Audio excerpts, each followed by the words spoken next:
Khủng luôn mọi người ơi.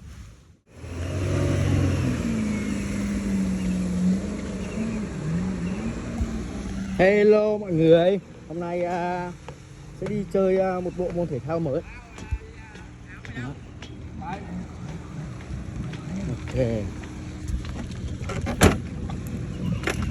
Anh cái xe này đi, em chạy có 700.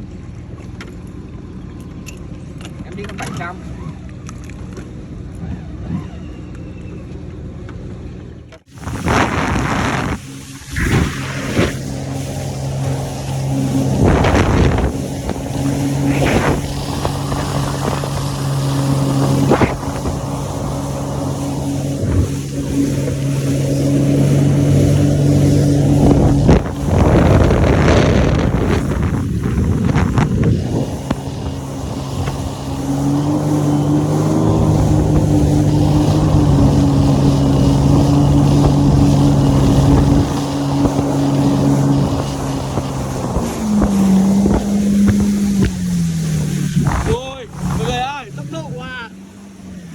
Kinh khủng luôn mọi người ơi.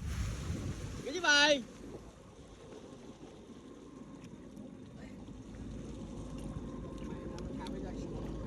Làm sao vậy? Đi rồi mấy. Lớn vậy.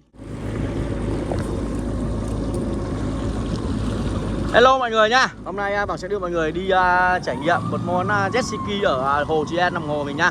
Và Bảo đang chạy trên một con Yamaha 1400. Đó, bây giờ trên kia là một con Shadow hàng mới, cân mới nhất nha mọi người. Đó.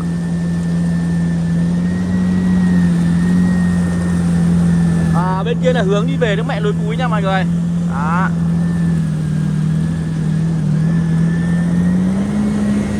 Rồi ok, bây giờ ba con sẽ chạy nhá. Mình cầm điện thoại rất là sợ.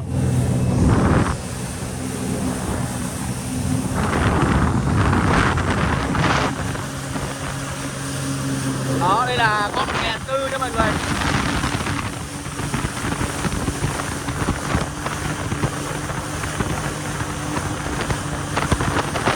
Ôi, rất là mê.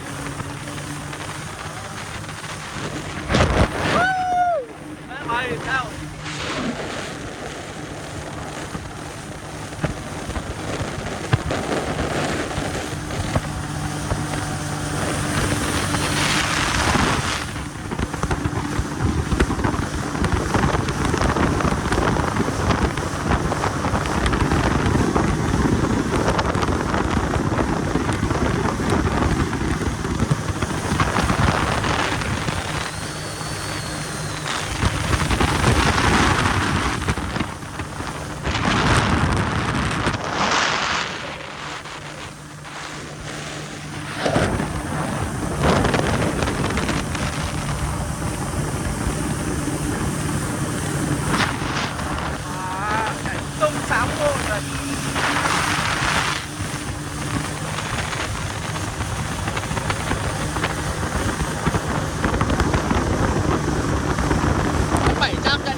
Phải bỏ mũ ra mọi người ạ, bởi vì nó rất là gió rất là cao.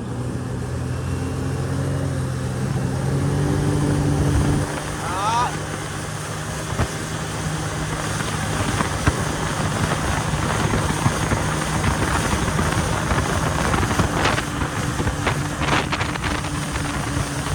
Ô mình còn chạy hơi luôn mọi người. Cái là đồi 2 xe rất là đẹp luôn kìa mọi người.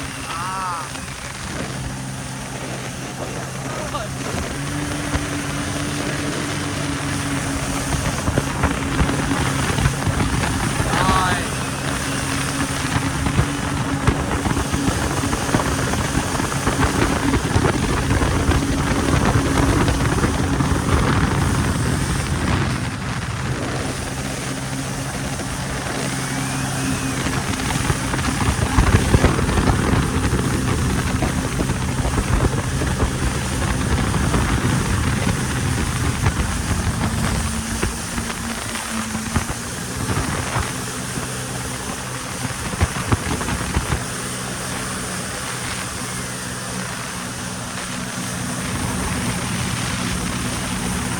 Bên kia là tàu đánh cá nha mọi người nhá, của các ngư dân nhá.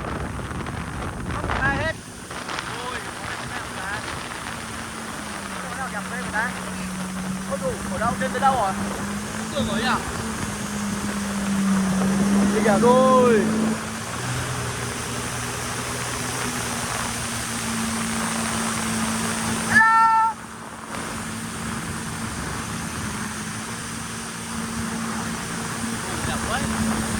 Đi lên xe rồi em ơi, nhưng mình cũng đang bị đi từ từ đấy rồi. Đường biển này lên tới 91 rồi đó. Ui đẹp thế.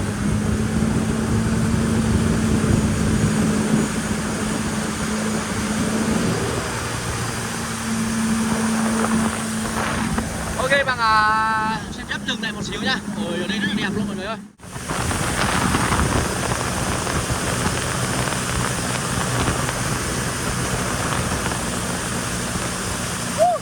Lên đây, lên đây, lên đây. Qua đây, qua đây, qua đây, qua đây. Qua đây. Qua đây, qua đây.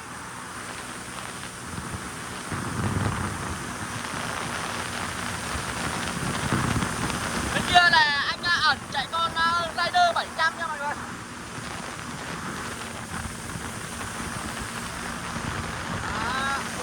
Anh đang bị ăn đôi đường sóng chạy.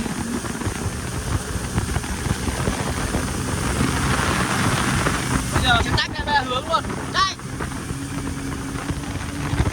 Bên kia rất là mới, rất là mạnh mọi người ạ.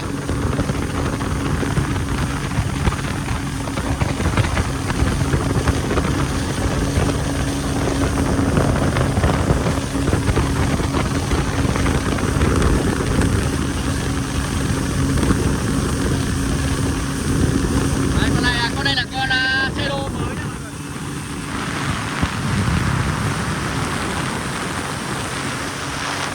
Đấy, rất là mạnh luôn.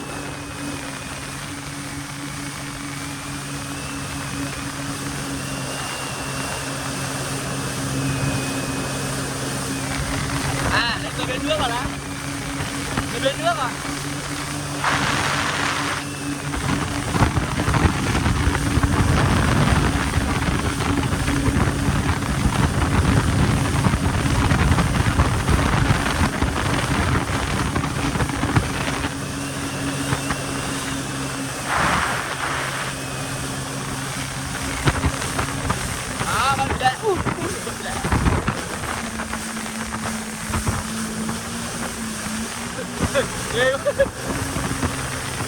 Chạy tốc độ gần thờ luôn. 15 km à? Không phải đúng không? Nhưng mà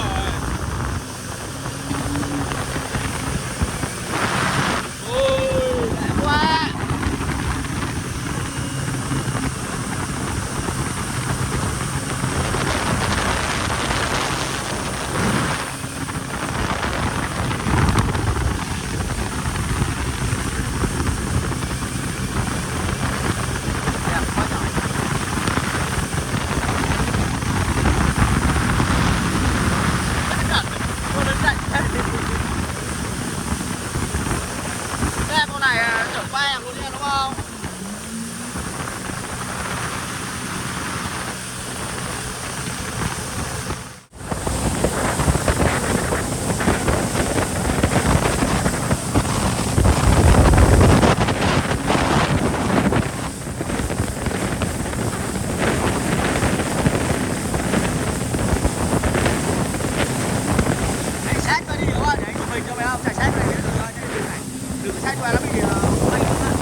Để bên kia cho mọi người xem. Bây giờ bên kia có một người đang cùng bé.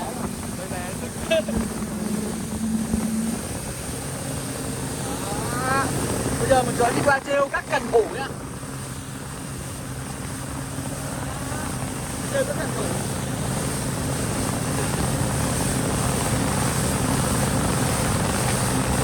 Người này rộng lưu thông luôn mọi người ơi. Dám quá. Luôn.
Mọi người ơi, bây giờ bằng bước lửa hồ rồi, bây giờ bắt đầu mình sẽ đổi qua xe đo này nha. Bây giờ sẽ đổi chạy qua bên con đó, bây giờ sẽ thử con này. Con này mới hơn. Này. Này xài chìa khóa 4 à? Đó. Đây mình thấy là con này vip hơn xíu. Con đây nó không có chắn bùn này nha, nén một bình này nha, hiểu? Rồi. Ok chưa? Con này có đồng đồ hết luôn. Bây giờ ra giữa hồ rồi.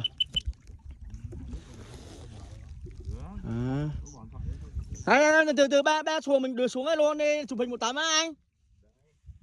Đưa xuống sát luôn anh.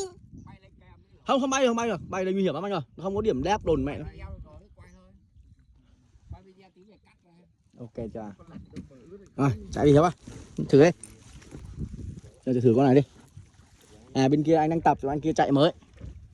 Cái này sao ngọn? Cái này. Đây, ấn vô. Bạn lên. Bấm lên nào. Rồi.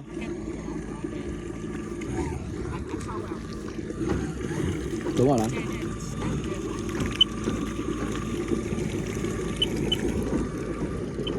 Cái này bạn Đầy yếu rồi. Không, cứ từ từ nó mới lên. Rồi. Ok. Rồi, tôi chạy thử con này nhá. Bây giờ sẽ chạy thử con này cho mọi người xem thử tốc độ bàn thờ của nó như thế nào nha. Bỏ mũ xuống cái là bay, những này nó không có lối được mọi người ơi. Ok.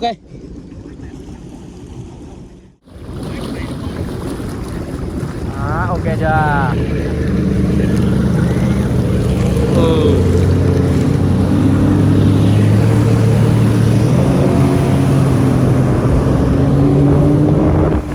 Con này chạy mạnh quá.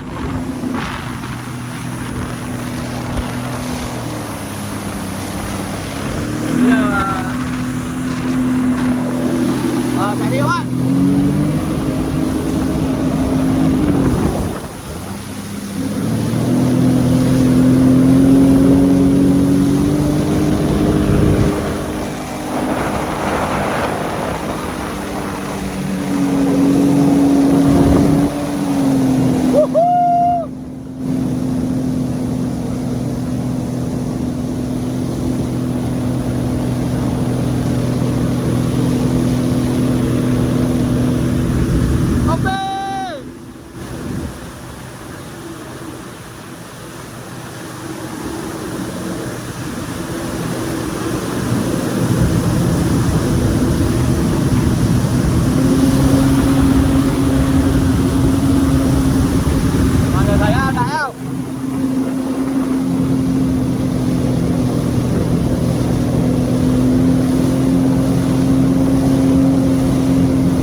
khiếp luôn.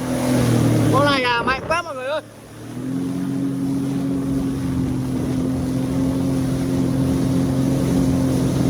Ok anh em mọi người ơi, trời ấy rồi. Hello mọi người ơi, về trong phòng chạy nãy giờ bằng lên được tới La Nghè rồi nha mọi người. Đó, bên này là mình lên tới khu vực La Nghè rồi. Đó, ok, giờ bằng tiếp tục chạy qua đây chứ nha. Lên tới cầu La Nghè luôn nha.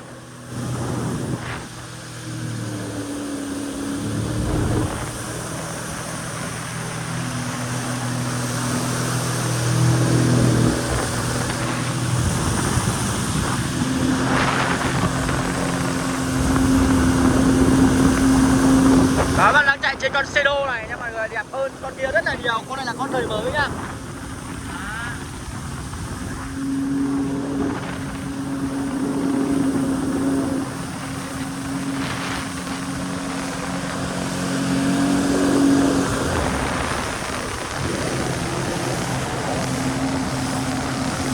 Cái gì vậy trời, ở đâu rồi?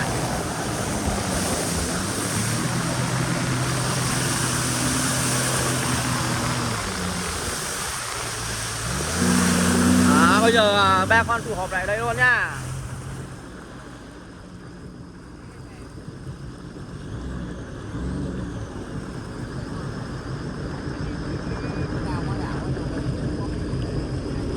Đèo qua đèo coi, chạy nữa, lát đấy. Tắt sao rồi? Nó luôn. Đúng rồi. Coi đèo qua đèo coi. Nó gần đây không?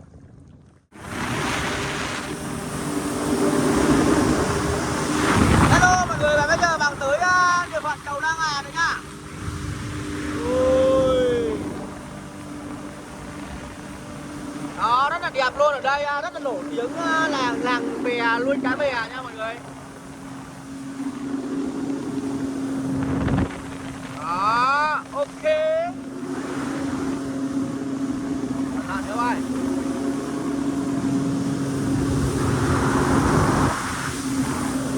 Đó, kia là chân cầu La Nghè nhá. Đấy, mọi người thấy chưa? Đây là bằng sân phạm dạo qua xuống cầu La Nghè thì mọi người biết nha. Đấy, ok, đến cầu La Nghè rồi. Đi nữa đấy. Ôi mọi người ơi, vừa có một cái dây điện nhưng mà không tới được. Đó, đây là cầu La Nghè nhá mọi người. Ôi, đây có đẹp chưa? Đó, đây là cầu La Nghè. Ok.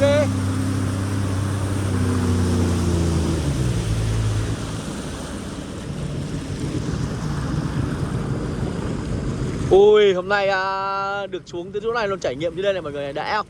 Cách nhà ở đây rất là đầy đủ tiện nghi luôn nhá. Đi qua đi theo anh Ẩn luôn đi. Hiểu không?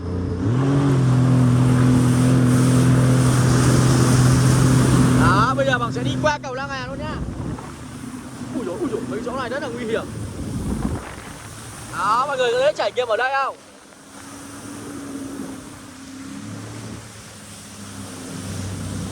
Đấy, bây giờ sẽ đi qua cầu La Nghè nhá.